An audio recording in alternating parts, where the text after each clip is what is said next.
Mbaye data muremye w'ijuru n'isi, data wewe waremye ibiri ku isi byose ukarema natwe bw'abantu, turavuze ati ntabwo icubahiro. Amen.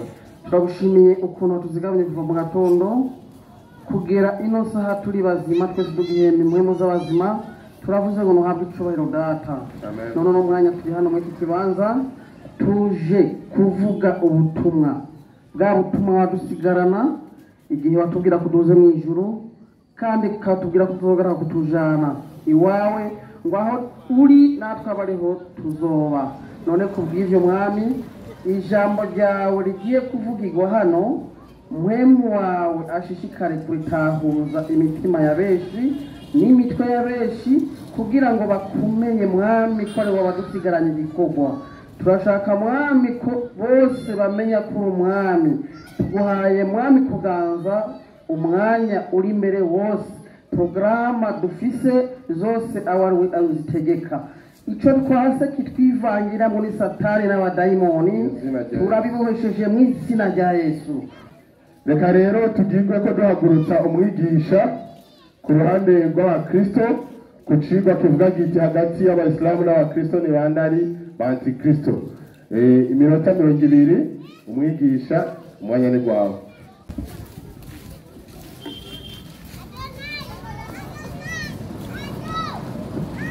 Haleluya. Amen. Abakristo bari muri kino kibanza n'abantu bose batarashika hano ariko anamajwi akaba bumva bakaba bayumva, ndabaramukije mu izina ry'umwami wacu Yesu Kristo. Amen. Hanyuma abayisilamu namwe amahoro ya Kristo abane namwe. Hanyuma ikigwa twamaze gutangarizwa ni hagati y'abayisilamu n'abakristo, ni bande ari ba antikristo. Mumaze mu batanguye kuvuga bameze nk'abagomba kubihakana ngo yuko abayisilamu atari abantikristo ndetse n'abakristo atari abantikristo. Mu bisanzwe hari uruhande rumwe ari abantikristo, hari uruhande rundi atari abantikristo. Yamwe izi mpande zibiri atabarimwo iki kigo ntitwari kwirirwa turakizana, ariko iki kigo twagitoye ku mpamvu y'uko twabonye neza y'uko muri iyi migwi ibiri hagati y'abakristo n'abayisilamu hariho abantikristo. Abakristo ntibashobora kwitwa abantikristo kandi basanzwe arabemera. Umuntu ashobora kuba ari umu-antikristo ni umuntu atari umukristo ahubwo aza kurwanya iby'abakristo. Uwo niwe aca yitwa nde? Antikristo. Ngomba ninjiye mu byanditswe rero, kandi ndagomba umwigisha aza guhaguruka aze guca ku mirongo nzoba natanze, ayihinyuze avuge ko atariyo cyane atariyo. Nyamba atariyo bisaba yuko uzana iyindi mirongo iza guhinyuza iyo nza kuba natanze. Ngomba rero munega amatwi. Cete ca mbere ca Yohana, Cete ca mbere ca Yohana 2:18 habura gukimwana. 2:18 haravuga ngo Ndio. Cete ca mbere ca Yohana 2:18 niho ndi. Cete ca Yohana 2:18 Ndio. haratubwira ngo bana bato ubu ni igihe cy'iherezo. Ubu ni igihe cy'iherezo, kandi uko mwumvise yuko antikristo azoza, kandi nk'uko mwumvise yuko antikristo azoza, n'ubu hamaze buke kumbe hari amakuru yari amaze gutangwa mu bana b'Imana yuko antikristo azoza. N'ubu rero haramaze kugira ane, n'ubu hamaze guseruka aba antikristo benshi. n'ubu haramaze guseruka aba antikristo benshi. Aha, Nico gitumye tumenya ko ari igihe cy'iherezo. iki rero nicyo gica kitumenyesha yuko ari igihe cy'iherezo. Bavuye muri twebwe. Gezaho uwo murongo ndawubitse. Kumbe abana b'Imana barahawe amakuru bamenye yuko ari igihe cy'iherezo, kandi ko bumvise yuko antikristo azoza. N'ubu haramaze guseruka ba antikristo benshi, si umwe, kumbe ni benshi. Abo ba antikristo rero ntituzi ibibaranga, cyane ntituzi icyatumye bitwa aba antikristo icyo ari cyo. Turangiza impima dusoma isobanuro ry'uwo murongo. Empimanto haratubwira ngo Bibiliya ya Empimanto ndiyo Chito cha mbere Yohana 2:22 mu bisobanuro 18 haravuga ngo kuhusu mpinga Kristo kubyerekeye antikristo atakayetokea siku za mwisho azokwigaragaza mu minsi y'iherezo, huyu atajaribu kupinga imani ya Yesu Kristo. Huyu antikristo azogerageza kurwanya ibyizerwa bya Kristo. Mwana wa Mungu, umwana wande w'Imana.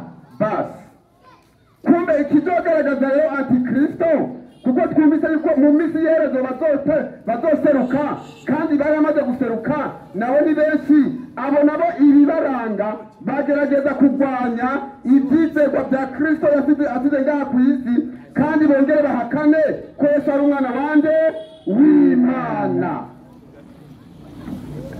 Ko bahakana ko ari umwana, ko atari umwana w'Imana, rero ndaza kubaza ikibazo: mbega abayisilamu baremera ko Yesu ari umwana w'Imana? Abayisilamu baremera yuko Imana ifite umwana, bakaza kubyemera cyane bakaza kubihakana, tubaza kumenya icyo dukora. Ariko abo bantu tubonye rero yuko bagwanya ibyizerwa bya Kristo, bakongera kandi bagahakana ko Yesu ari umwana w'Imana, Bibiliya ibandanya irita ngo iki? Cyangwa muri Bibiliya icyete cya Yohana 2:22 mwana 2:22 ndiyo haravuga ngo umubeshi ninde ataruhakana ko Yesu ari Kristo. Umubeshi ninde ataruhakana ko Yesu ari Kristo? Niwe antikristo. Niwe antikristo ahakana data wa mwana, ahakana data wa twese nande n'umwana. Kumbe antikristo ahakana data wa twese nande n'umwana. Bandanya.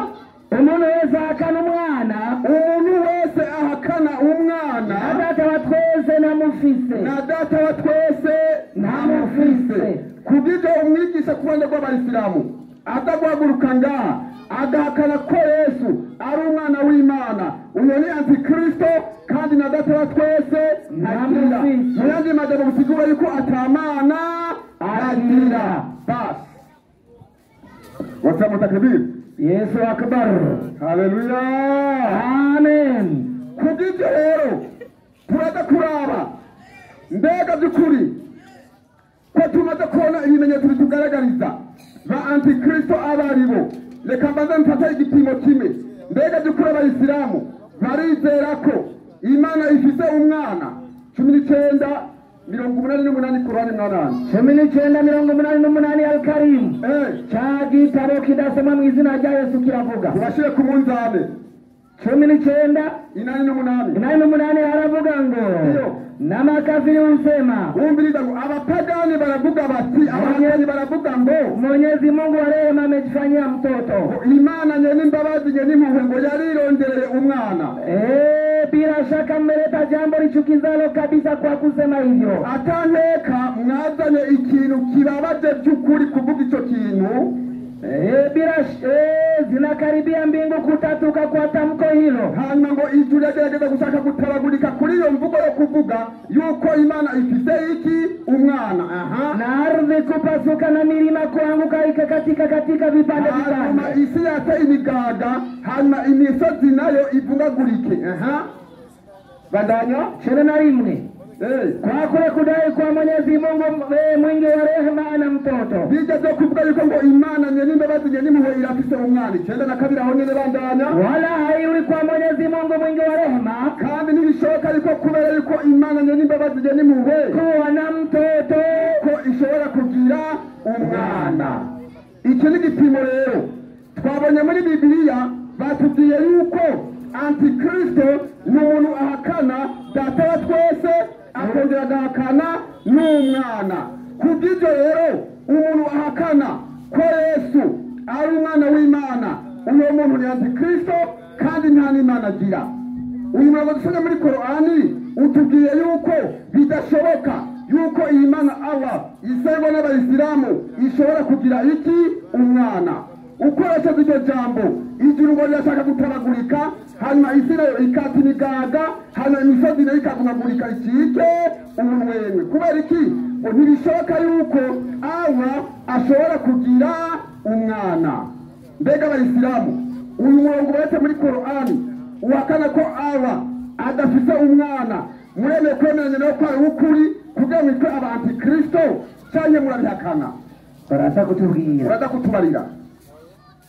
hanyuma rero aba bayisilamu rero n'abakristo rimwe na rimwe turamaze kubona neza yuko abayisilamu batemera yuko imana ifite umwana, yabihakanye kandi nta nicyo bizera. ariko twebwe abakristo ibyo turabihamya kandi turabyemeza. kubera iki?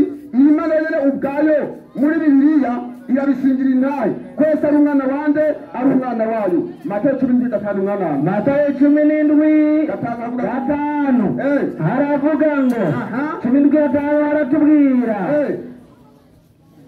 ati 17:5 haratubwira ngo akivuga hazi igicu gikayangana, kibatera igitutu, kandi ijwi riva muri nyagicu, riti haza bunaya, ngo uyu ni umwana wanje nkunda cyane, ati uyu ni umwana wanje nkunda cyane, akampimbara, nimumwumve. kubw'ibyo imana yizerwa n'abakristo iremeza neza yuko Yesu ari umwana wayo kandi ayihimbara. imana ikishyiraho itegeko ati kubw'ibyo rero kubera yuko Yesu ari umwana wanjye nkunda kandi akampimbara, nimumwumve. kubw'ibyo muri bibiliya twizeye bw'abakristo turizeye yuko Yesu ari umwana wanjye w'Imana. rero twabonye ko antikristo ari umuntu atemera Yesu ko ari umwana w'Imana. uwo nawe bibitubwiye yuko n'Imana ntagira, data wa twese ntagira. turaraba rero turaza tuba hagati y'abayisilamu n'abakristo. mbega n'ibiki bishobora kudutandukanya kugira tumenye neza yuko abayisilamu bari ku ruhande atari rwo, abakristo nabo bari ku ruhande rwo. ibyigwa byamaze gutangwa, imirongo yamaze gutangwa, naho nahagarikira ngaha ndazi ko ikigo cyamaze gusobanuka. ariko kubera yuko bifite umwanya, reka tubangaje tubaza bibiliya. bamurebe muri korani imbere y'uko muri bibiliya 55:4 55:4 muri korani al-Karim. ndio haratubwira ngo 55:41 haravuga ku 41 watajulikana waovu kwa alama zao, abanyabyaha bazomenyekanira ku bimenyetso byabo. basi watakamatwa kwa nywele zao za utosi. hanyuma rero abo banyabyaha bazoca bafatwa umuhari wo mu ruhorihori n'iki, na kwa miguu watiwe motoni. bazofata umushatsi wo mu ruhorihori n'amaguru baca bajugunya hehe? muri Yerusalemu. korani tugiye yuko abanyabyaha, abanyakiri hari ibimenyetso bizobaranga. mugabo korani ntiyatubwiye ibyo bimenyetso biranga abanyabyaha abaribo. korani 49:28 al-Karim 49:29 48:29 ndio haratubwira ngo mbega abandi bafite ibimenyetso bazamenyeka ku bimenyetso bavuze ibyo ari byo. 48:29 ndio Muhammad, genda kuri Petro, ni Muhammad ariko arabyigwa n'abamukurikiye. ni mtume wa Mwenyezi Mungu, na wale pamoja naye ni wenye nyoyo thabiti mbele ya makafiri, na wenye kurumiana wao kwa wao. ndio utawaona wakiinama kwa kurukuu na kusujudu pamoja, ndio wakitafuta fadhila za Mwenyezi Mungu. alama zao, ibimenyetso by'abo Bayisilamu, alama zao, ibimenyetso by'abo Bayisilamu ziko katika nyuso zao, biringa mu ruhanga rwabo. Korani yatubwiye yuko abanyabyaha bazomenyekana ku bimenyetso byabo, hanyuma bacafatwa umushatsi wo mu ruhorihori n'ubukuru baca bajugunya hehe? muri Gehinomu. Korani tubwiye yuko abo Bayisilamu n'intumwa yabo Muhammadi bamenyekana ku bimenyetso byabo biri hehe? mu ruhanga. Sego banyibarize abantu bari ngaha hagati y'Abayisilamu n'Abakristo, ni bande bafite ibimenyetso bwa mu ruhanga? baratubwira abo nyene niba bafite urumenyetso mu ruhanga saba kuko ni ngombwa abo bantu bagira ntibagaragare mugabo ndazi yavuye ngaho araza gutagana muri Ezekiyeli 9:6 ntujeyo mbaza kugabisha wewe ndujeyo baguhambayo ukajayo ndagukubitirayo baza kugabisha ntujeyo hari ibimenyetso bibiri saba hari ikimenyetso cy'Imana n'ikimenyetso cyande cy'umugwanide turaza kubyerekana bandugenda mu byose Yohana 9:4 ivyaje Yohana 9:4 aratubwira barayiriza ku munsi w'imperuka ariko biravugwa ngaho ivyashiro Yohana 9:8 9:4 aratubwira zibwirwa kutagira ico reka duhere kwiga kuri kane kubera umwanya kuri kane zibwirwa kutagira ico zigira ivyatsi vyo kw'isi canke ikintu cose kibisi canke igiti cose atari abantu batademwe kw'ikimenyetso c'Imana mu ruhanga rwabo kubw'ivyo ivyo n'ibihano bizogaragara mu minsi ya nyuma kandi igihe ibyago biza biteguye gushika ku bantu sawa kumbe hari abantu rero bari kw'ikimenyetso kandi cy'Imana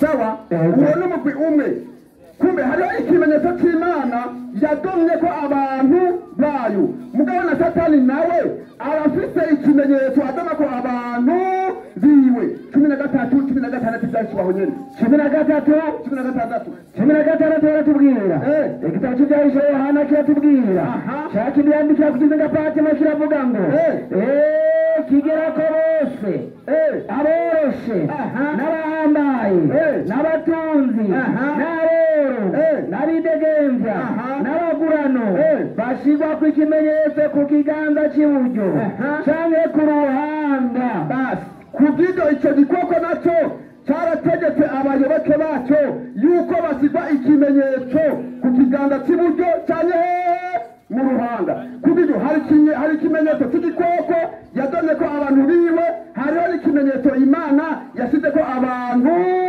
bayo muraza kumva icyo kimenyetso n'ikinyabakinda habitse nimwatoza turabereka iki kimenyetso rero tubonye ko ibimenyetso bingahe bibiri hariho uruhande rw'abakristo n'uruhande rw'abayisilamu ikibazo ngomba cyo nibariza rero ko tubona abayisilamu bafise ikimenyetso ku ruhanga mbega icyo kimenyetso kiri ku ruhanga cyadomwe ko nande ni Imana yakibadomye ko ninde yakibashize ko iyo kazi ninde yabashize ko iyo ni nkovu Korani 19:24 19:24 ndio cyakigaburo cyitiriwe Mariamu 24 yatubwira ngo ndio malaika msikia sauti kutoka chini yake Maria wo muri Korani yabyaye Yesu ngo ariko aribaruka yabyaye Isa hari ijwi ryavuye ryavuye mu kuzimu mu gihe tuzi yuko ijwi ry'Imana riva mw'ijuru ariko Imana iboneka muri Korani igihe Mariya arabyara Isa ijwi ryavuze riva ikuzimu mbega iyo mu kuzimu rero hari iki 2:8 Korani 2:8 cyagitabo haratubwira ngo ku munsi w'imperuka Allah azobazanira ikinyamaswa igikoko kivuye ikuzimu cyagiriza abayisilamu bakoze byose icyo bakoze byose tubonye ku munsi w'imperuka tubonye muri Korani 19:24 hatwetse yuko Mariya ariko arabyara Isa ijwi ryaturutse ikuzimu mugabo abandanije aduha amakuru yuko ku munsi w'imperuka ngo azobazanira igikoko kivuye ikuzimu hanyuma icyo gikoko nicyo kizotangura kwagiriza abayisilamu ibyo bakoze kandi twabonye yuko icyo gikoko nacyo gifise abantu bacyo bazadama kw'iki kw'ikimenyetso mu ruhanga mbega abayisilamu ko tubona mu gusega ngo mubika imitwe hasi mubika imitwe hasi sawa iryo jwi ryabonetse kwa Mariya ririko rirabwira Isa ntabwo ari cyo gikoko kivuzwe muri Korani 22:82 kizaza kubagiriza cyabazanye kw'icyo kimenyetso mwarimu ega si Mariya ni nawe tuzi muri Bibiliya ni Mariya w'Abayisilamu icyo n'ikindi kigwa ntukizibona barazi yuko mariya yabyaye isa na mariyamu yabyaye yesu aboneka muri bibiliya n'abantu bagizene batandukanye. Icyo cyo kigwa mugabo.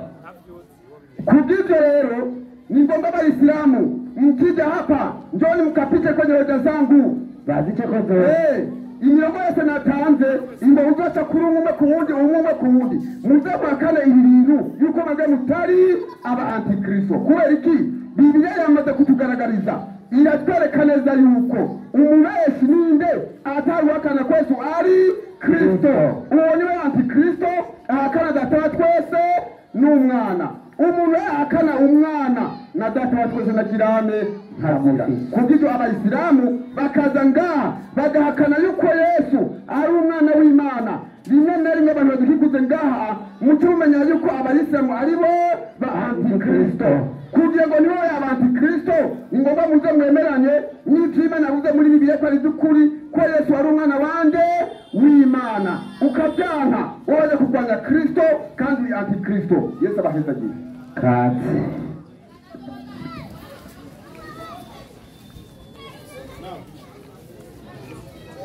No, izina ry'Imana ry'icubahiro, ikigwa cyumvikanye cyane.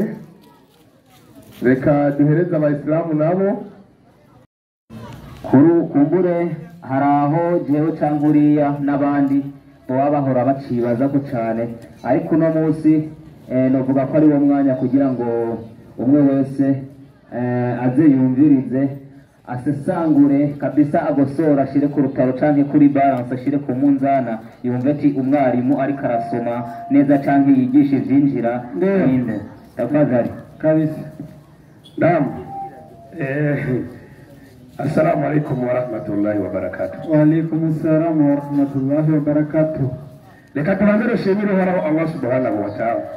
Amahoro n'imigisha byururukire kwa soji n'umwe n'abahanuzi nawe se ubundi n'umwarimu wacu, intumwa nziza, intumwa y'Imana Muhammadi sallallahu alaihi wasallam, hamwe n'abasangirangendo biwe n'abayisilamu bose tuzomukurikira kugeza ku munsi w'imperuka, dusaba Allah ko dushira muri abo barahuma. Amin. Amen. Umwarimu avuye hano w'umukristo ahejeje kwigisha ikigwa ciwe kabisa. Batoye bavuga bati hagati y'abakristo n'abayisilamu ni bande ari ba antikristo. Ayo n'amajambo y'abakristo batoye iki ikigwa. Maskini ya Mungu cyambabaje, umwarimu avuye hano ntiyigeze atahura icyo ari cyo Masihi Dajjal Ndiyo cyane antikristo ni iki, ntabyazi. Kuko n'inzitana abantu bose ngo abantu ngo ni ba antikristo, birasigura ko mu mutwe wawe harimo ikibazo cyangwa ikibazo kikaba mu gitabo wasomye kabisa. kuko ntibamenya aho isi igeze ku kijyanye no kumenya icyo ari cyo antikristo cyangwa Masihi Dajjal kabisa. urindira ngo abantu bose ngo ni ba antikristo, biraboneka neza ko ibyo uri kurigisha atabyutsa byaragucanga. ubanza ugende ku ishuri wige kabisa. kubera ko imwarimu bimeze gutyo. Naam. Yaciye yisinga icete cya mbere cya Yohana Naam. 2:18. Soma iyo nyandiko. Ikete cya mbere cya Yohana. Naam. Kabiri unyumvirize, nta nyandiko nimwe wasize na cyako umwanya nkundi, nta nimwe. Soma inyandiko. 2:18. Yego. Bana bato. Ubu ni igihe cy'iherezo. Bana bato ntituzi uri karavuga ngo ninde. Bana bato, iki ni igihe cy'iherezo. Yego. Kandi nk'uko bumvise ko antikristo azoza, nk'uko bumvise ko antikristo azoza, abo ni benshi n'umwe. wumva mu mutwe wagiye atarimo ikibazo, Byaracanganye. azoza wumva ari bazoza. ujye uhita ngo abakirisi buri abayisilamu ngo ni bande ari ba antikristo. Ikibazo kiri mu mutwe kwa mwarimu avuye ngaha kwa Moses. azoza n'umwe. Umwe rero niyashika hari abantu bazomwigira ko abo bagaca bababeshi. Ikibazo sasa, uyu antikristo yaraje. Naam. Wani wazatuga ati yarashitse, hama bamwigiye ko baca bacika abana ba antikristo. Ariko twebwe nk'abayisilamu twigiye ku ntumwa y'Imana Muhammadi, intumwa yayindi yanonosa akantu ku kandi, ikiratwigisha icyo ari cyo antikristo. Antikristo ninde? Masihi Dajjal ninde? Korani 2:8 hadithi yo munsi. Soma iyo nyandiko. Bamugera kwigisha ibyo muzi, aho cyane by'uko baremereye.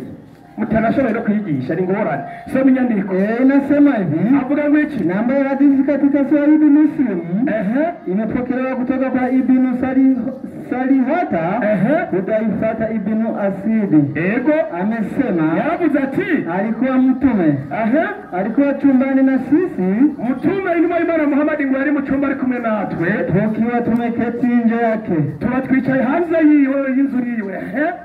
Akatuchungulia akisha akisema, Muhammad acamwigisha arabarunguruka arababwira ati mnazungumzia nini? muriko muravuga ibiki? Tukasema Arababwira ati kuhusu kiyama. turiko turabijanye n'umuhero w'iki? Umuhero w'isi. Akasema Aravuga ati hakika kiyama kitokea mpaka zitokea alama 10. ati umuhero w'isi ntuzigera uzamo akaba ariko ibimenyetso 10. Sasa ikibazo umuhero w'isi washitse bya Antikristo habe n'abafuasi wake n'abanywanyi biwe, wabwira kwisha rero utatahura. Soma inyandiko. Naendelea ikisema hivi, Vuga ngo iki? ya kwanza Ego ni kukamatwa kwa jua upande wa mashariki na kukamatwa kwa jua upande wa magharibi. Izuba icyo gihe tuzomenya ko Masihi Dajjal agira shike cyangwa igihe cy'umuhero kigeze, izuba riserukiye mu burengero. Niko bimeze, ibyo ni ibimenyetso cya mbere. Bandanya. Na kafu katika Jaziratul Arab na Moshi na Masihi Dajjal. Hari n'umwotsi uzofunduruka hariya mu Barabu, have y'umwotsi uduge hejuru, hama cyaza n'ikimenyetso cyo kuza cya Masihi Dajjal. Ibyo bimenyetso byose bitonze uko nyene. Masihi Dajjal Antikristo ntaraza. Nicyo tuvuze ngo abantu bagati y'abakristo n'abayisilamu ngo ni bande ari ba Antikristo. Baba bakristo nta Antikristo arimwo, no mu bayisilamu nta Antikristo arimwo, kuko Antikristo ntaraza. Sasa niba Imana Muhammad profeseri acha tubwira ko Masihi Dajjal azoba ameze gute. Reka maze mwigisha Masihi Dajjal uze kugaruka wigisha ibyo utahura. Aroro wari Marjane page ya 64. Soma inyandiko. Aroro Marjane page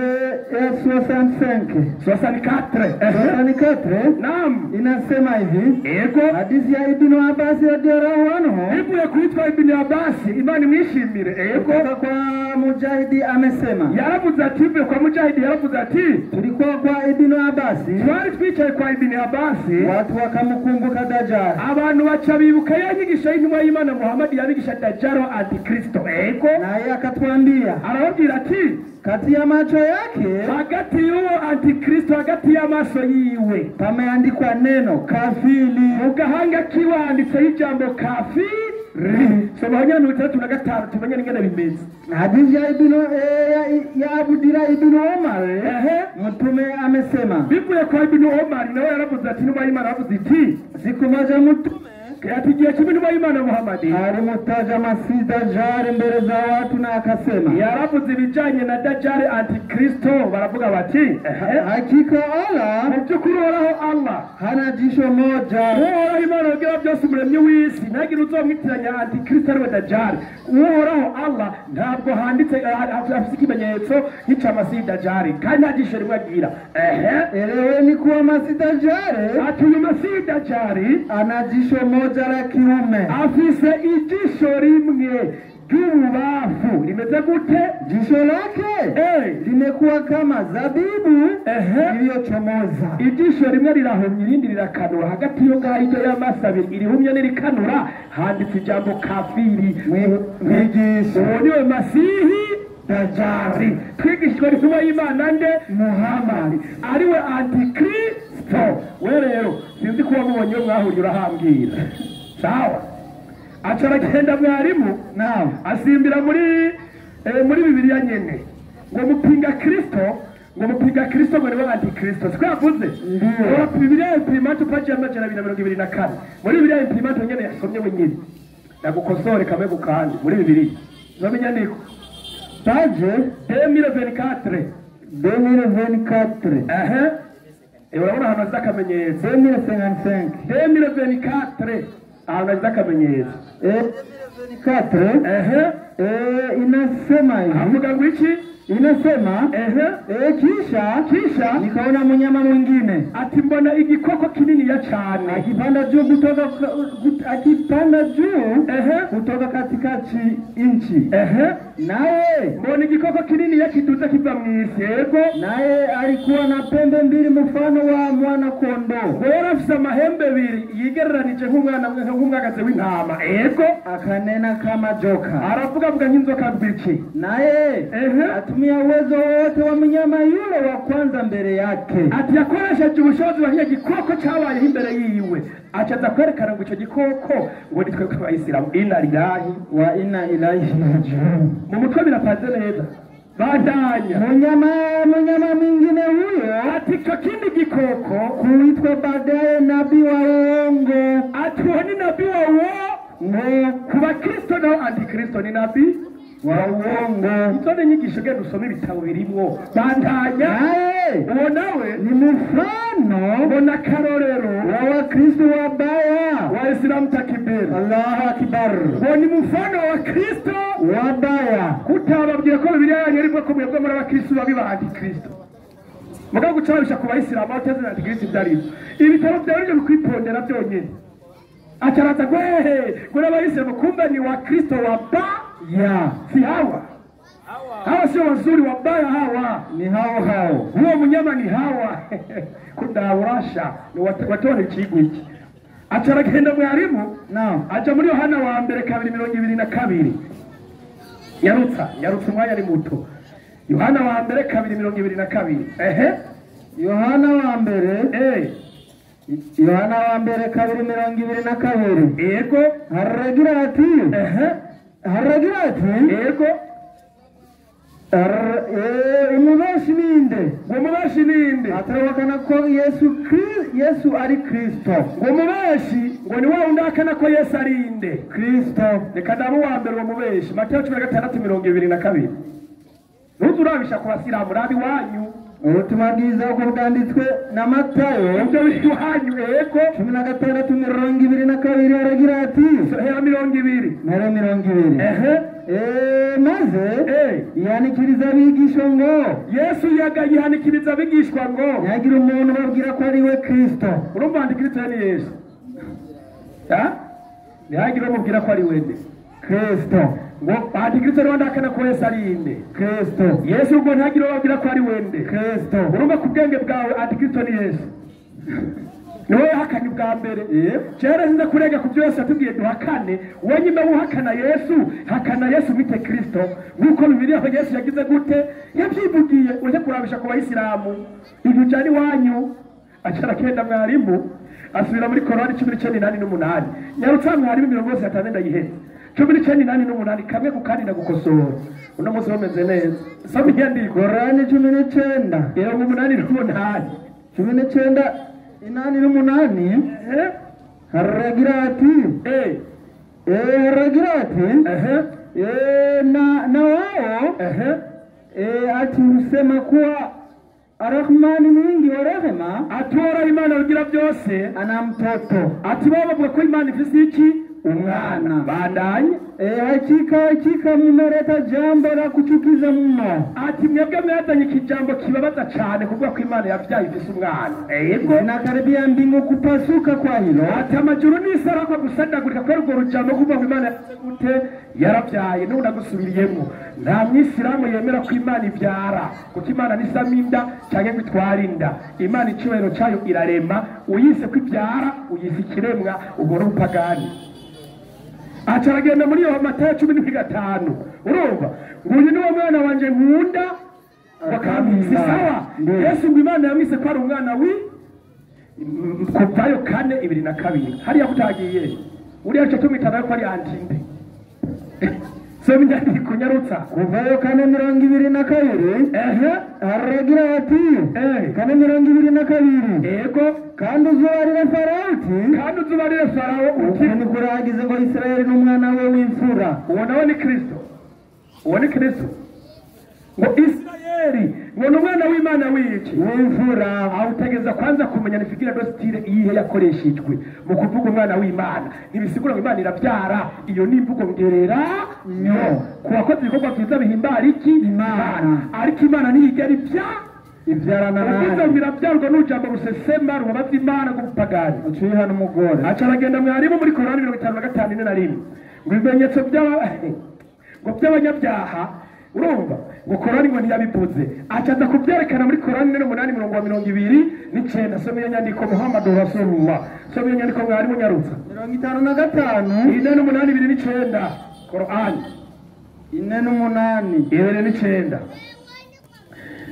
some ikirundo nyarutse 4:29 Muhammadi ati Muhammadi ni mtume wa Mwenyezi Mungu ati ni numa y'uhoraho na walio pamoja naye wana nguvu mbele ya makafiri abo kwa Muhammadi usanga bafise ingufu imbere yabo bahakanya ba ayego na wanahurumiana wao kwa wao kandi babango bagiriranira mu hagati yabo yego utaona wachinama na kusujudu uzona ngo bubamba bagashira uruhanga hasi komeza wakitafuta fadhila za imbuwe n'imihezagiro kometse kuba Imana rugira byose yego alama zao zipo katika nyuso zao ati ibimenyetso byabo biri mu ruhanga rwabo kwa athari ya kusujudu kubera kubamira uhoraho Imana rugira byose ico kimenyetso kizanwa no kugira gute no kubama sasa kuba Kristo ico kimenyetso mbega Bibiliya yabo nabibabwira ngo iki twebwe kiza kubera kubama aca baze kiba kivuye kubera kubamira Imana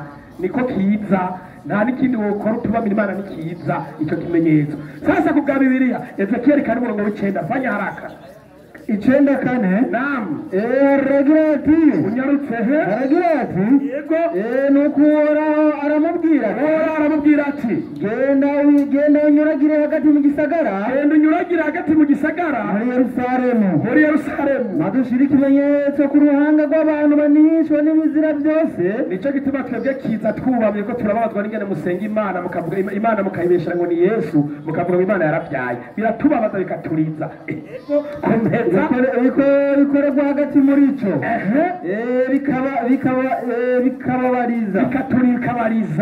bikabariza yego babandi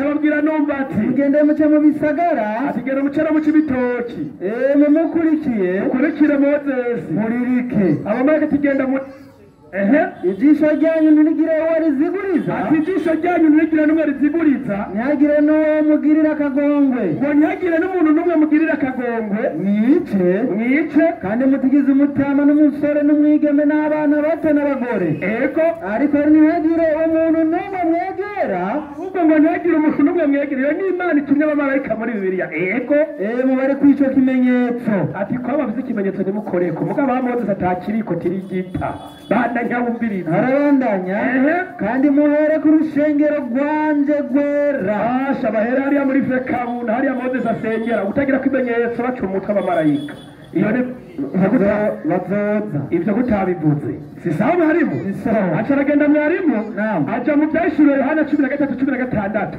si sawa imprimanto uhera nyene 11 nyarutse ufunuo wa Yohana nyarutse umwanya ugiruhere Azega minota ngaha nyarutsa mwari 13 yahereye 16 jemera 11 yego ibya ufunuo wa Yohana nishaisoma 13:11 nimeishaisoma inasema hivi kanisa harufu kufanya muujiza wa Roho Mtakatifu ili kusudi kuamsha wa Kristo imani hivyo munyama wa pili bandurindire mu gikorwa cya mbere ngo ni gukora ibitangaza gukoreshwa na Mpwemu Yera ngo kugira ngo byuru kwemera ko ba Kristo badanya unamwiga Roho Mtakatifu kama munyama wa kwanza uliomwingia Yesu niki gikora n'igikorwa kigira kabiri ni cya kindi kigaruka kwigira kuri cya gikorwa cya mbere kigaca kiza kigira kuri za nyisho za Yesu. Komeza. Kwa hiyo joka na wanyama hao wawili ati iyo nzoka nicyo gikoko wanaingia utatu mutakatifu, bazoza biga ubutatu bweranda bumwe mwirwa murigisha abakiriso. Komeza. kwa dhihaka ya kufuru, kwa dhihaka ya kufuru bazoza ngo kuzimiza iki gikorwa gira kabiri kizoza kuzimiza abantu kibigisha gusenga Imana mu butatu butagatifu. Yani antikristo ari muri bari ya ibimenyetso by'ibibazo za kwigisha ubutatu abantu mu gusenga bagaheba Imana imwe rubende bibahame. Agenda muri Korani 19:24 ngo Sawuti usome gera muri Zaburi 1:9 gujwi ngo ryavuye mu kuzimu. Si sawa? Ngo kandi ijwi ry'Imana ryoryo ngo riva hehe mw'ijuru. Siko wavuze ntabwo ngo niwe nasiga uragenda urabaneza ati ijwi ry'Imana ryo riva mw'ijuru ntabwo riva ikuzimu. Reka nibariza abamenyi basumba uyu Moses hano Zaburi 1:39 soma inyandiko aragira ati ego nodoga nkaja mw'ijuru uriyo, ati nodoga nkaja mw'ijuru uri Dawudi mubwishwa Mana ati Mana mw'ijuru uriyo ego kwisasira ikuzimu, ati no kwisasira ikuzimu naho uriyo yemwe n'Imana iriyo no ntazirifaye. Abavuze iki ko murabana inama iratanguye yarusha mwagitorera iki genda mwase umenye icyari cyo antikristo hanyuma muze kumenya ibyo mucyo kwigisha ihariyo. Antikristo si abantu benshi, antikristo n'umuntu umwe azokwaduka yonona ahenda abantu azimiza abantu n'ingene azopfa ndaguha yishwe na Yesu bin Mari yamwe naho bazohurira ari muri Palestina intambara ziko zirabera. Ibyo nta n'ibyuzi wewe ibyo ntavyome mu marembo ya Palestina niho Yesu azomunigurira icyo gihe. Nicyo bituma twakubwiye tuti Yesu kuna mission special Imana yamubikiye kuza gukora ngaha kwisi. Werindira mukaye ibyo tari mushere navyome. Salamu alaykum. Wa alaykum salam wa rahmatullahi wa barakatuh. Naam, cheni bazicibwa cha Masih Dajjal bacumvise iyo kigana.